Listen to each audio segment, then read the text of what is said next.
74년 전 춘천에는 사람들이 있었다. 군인과 11명의 경찰과 농사짓던 사람과 학교 가던 학생, 공장에 다니던 여공들, 그리고 피난을 포기하고 전장으로 뛰어든 시민들이 있었다. 6월 25일 날 상황을 보면 오전 5시가 되기 전에 북한군이 이미 폭격을 시작해요. 가장 강력한 무기가 탱크였죠. 이 탱크를 우리 국민들은 처음 봤죠. 임진왜란 때 거북선을 처음 본 외 수군들의 모습이라고나 할까? 총 한 번 제대로 못 쏴보고 무너지기 시작합니다. 그런 상황에서 춘천은 어땠을까? 정말 하늘이 도운 건지 전쟁이라기 며칠 전에 춘천에서 호병대대 훈련이 있었던 거예요. 군경 관항민이 혼연일체가 되어 싸워 이긴 제2의 행도대첩으로 평가할 수 있는 가장 혁혁한 전공을 세운 호병 제12대대. 전군이 지금 다 후퇴하고 있는데 유일하게 육사단 7년대는 오히려 치고 올라가겠다는 생각을 가진 거예요. 그만큼 자신이 있어요. 대한민국의 첫 승리이자 전쟁의 판도를 바꾼 그날로 여러분을 초대합니다. 춘천 대첩 72시간.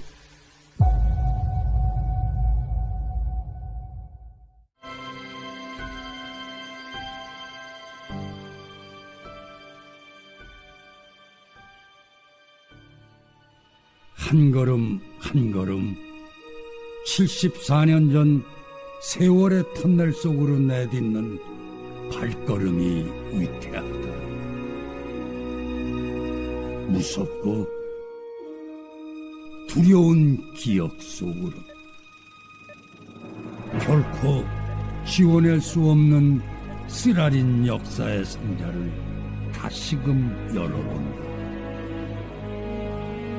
74년 전 영문도 모르고 총구리를 겨눠야 했던 그날 6.25는 그렇게 벼락처럼 닥쳐왔다.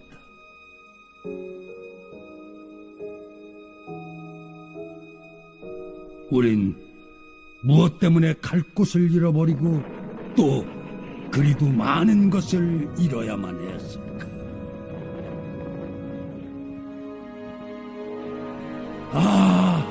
아프다. 되돌릴 수 없는 슬픔은 통증일 뿐이다. 영문 모를 전쟁, 그리고 피난길, 갈팡질팡 갈피를 잡을 수 없는 순간순간, 허공을 딛고 선 듯 발놓을 곳이 없었다. 상상할 수 없는 비극, 그렇다고 잊어서도 안 될 사실. 74년이 됐다고 6.25 답이 난 지가 시방 6.25 때를 알지 못하잖아요. 시방 시대 때는. 그러니까 6.25 때 그 전쟁한 사람들은 산 사람 시방 다 90이 넘었단 말이야. 얼마 안 돼요. 그저께 같은데 74년이나 됐어요. 여하간 6.25 때 그 이민군들 그 전쟁하는 거 보니까는 내가 겪은 일이니까는 죽지 않고 살았더니 다행이지. 나도 저 이북 저 평북 개천까지 갔다 왔어요. 개천까지 갔다 일사후 때 또 내려왔다가 또 올라갔다가 내려왔다가 그래. 그 이북 개천까지 갔다 온 사람이.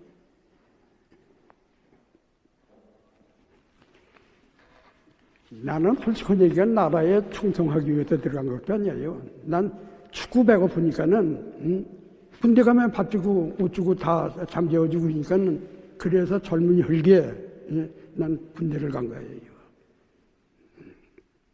그리고 전쟁할 적에는 저 사람이 나를 죽이려고 그러니까 저거 안 죽이면 내가 죽으니까는 할 수 없이 죽이려는 거예요. 내 지금도 이렇게 사는 게 너무 사람을 많이 죽여서 6.25 때 진짜 많이 죽었어요. 그리고 그 죄를 받는다고 내가 생각을 해요. 그 사람들이 뭐 나오고 그냥 얼굴 알아, 뭘 알아, 성을 알아, 뭘 알아. 단순히 이민군이라는 거. 그렇잖아. 나는 국방군이라는 거.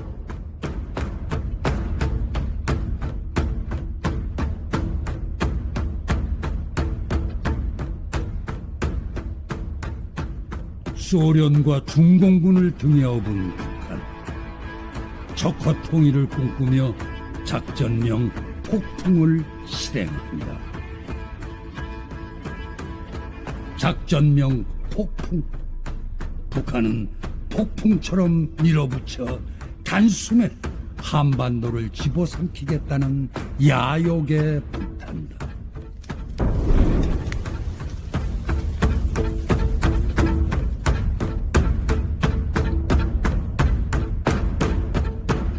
춘천지구 전투의 3일은 한국의 역사에서 굉장히 중요한 역할을 합니다.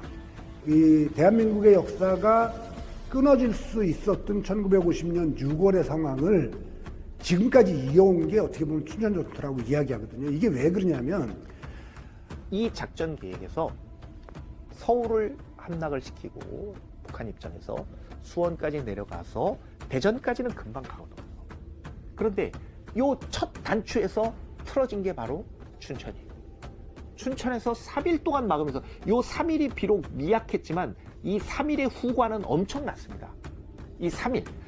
춘천이라는 일개 지역에서의 전투 승리가 아니라 북한군의 전쟁 계획을 완전히 수포로 돌아가게 만드는 계기를 제공한 전투가 되고, 그리고 특히 병력, 장비, 물자가 부족한 상태에서 북한군을 경멸했다는 것은 아주 매우 큰 의의가 있는 그러한 전투인 것입니다. 북한의 작전은 이랬다. 이 군단이 춘천을 24시간 안에 격파, 수원까지 사흘 만에 진격 후 국군의 퇴로를 막아 완벽히 섬멸하겠다는 계획이었다. 일단 그 6.25 전에 우리나라 전체로는 이제 그 선거가 5월 달에 있었고요.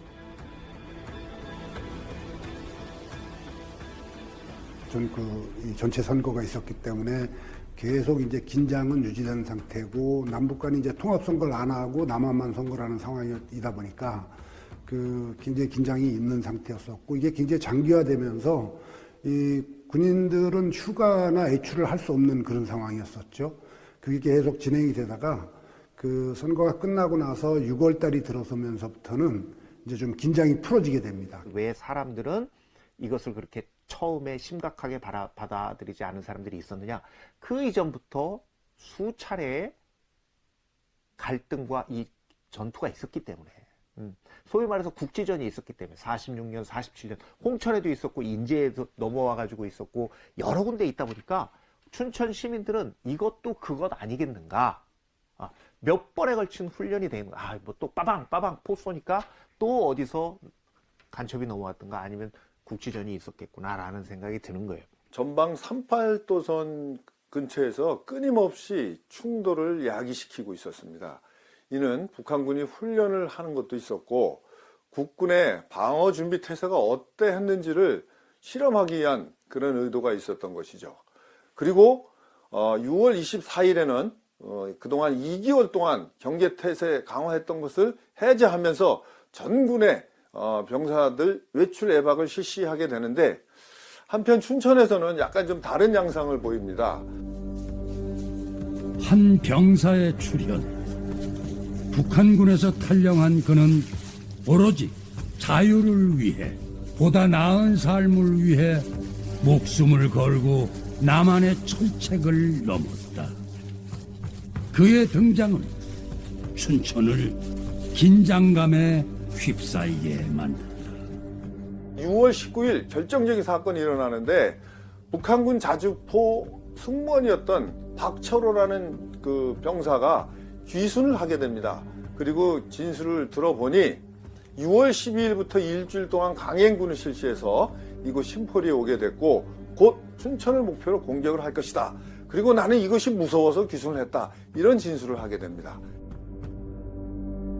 오직 살고자 했던 귀순병사 박초루의 간절한 외침이 6.25를 예고하고 있었다.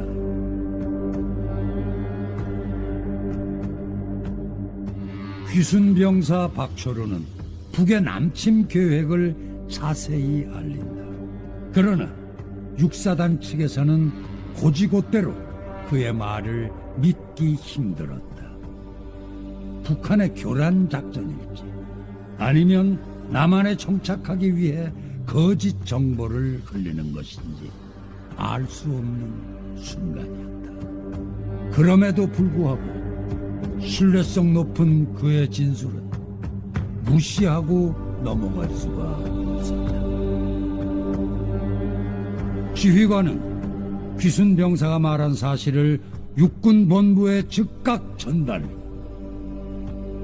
육본에서는 일상적인 일이라며 해당 보고를 심각하게 받아들이지 않는다. 박철유가 이 증언한 내용이 굉장히 구체적이었었고요. 그 모진교 북방에 지금 주둔을 하고 있고 남침 준비를 하고 있다 이렇게 이야기했고, 결정적으로 그 증언에만 의존한 게 아니라 그 당시에 육사단 7년대에 수색대대가 있는데, 수색중대가 있었는데 그 수색중대가 정찰을 나가요.